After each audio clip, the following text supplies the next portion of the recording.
100 நாள் வேலைவாய்ப்பு திட்டம், அதாவது மகாத்மா காந்தி வேலை உறுதி சட்டத்தை அன்னை சோனியா காந்தி அவர்களும் மன்மோகன் சிங் அரசும் கொண்டு வந்தது. அந்த திட்டத்தினுடைய நோக்கம் என்பது கிராமத்தில் இருக்கின்ற பெண்கள் தங்களுடைய பஞ்சாயத்துக்குள்ள உட்பட்ட ஏரியாவில் காலையில சென்று பணி செய்துவிட்டு மாலைக்குள்ள அவர்கள் வரும்பொழுது அவர் கையிலே பணம் இருக்க வேண்டும். 100 நாட்கள் குறைந்தபட்சம் வருடத்திலே அவர்களுக்கு வேலைவாய்ப்பு கொடுக்க வேண்டும். விவசாயம் இல்லாத நாட்களில் இந்த வேலை வைக்க வேண்டும் என்பதுதான் திட்டத்தினுடைய நோக்கம். தமிழகத்திலே பல குடும்பங்களையும் இந்தியா முழுவதும் பல குடும்பங்களை காத்து வருகின்ற திட்டம். ஆனால் இப்பொழுது தொடர்ந்து மோடி அரசு 11 வருடங்களாக பல வகையிலே சதி செய்து வருகிறது. இந்த முறை மிகப்பெரிய அளவில் இதற்காக சதி செய்கிறது.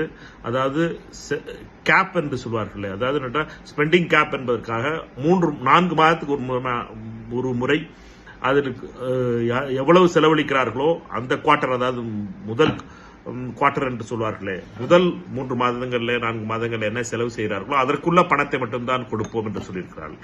இது மிகப்பெரிய அளவிலே சதி. இந்த திட்டத்தை முடக்குவதற்கான சதி, 100 நாள் வேலைவாய்ப்பு திட்டத்தை முடக்குகின்ற இந்த சதி ஏற்றுக்கொள்ளப்பட மாட்டாது. இது ஏழைகளுடைய திட்டம். இந்த திட்டத்தை நிறுத்துவதற்காக மோடி அரசு முயல்கிறது. இதை எதிர்த்து தொடர்ந்து குரல் கொடுப்போம்.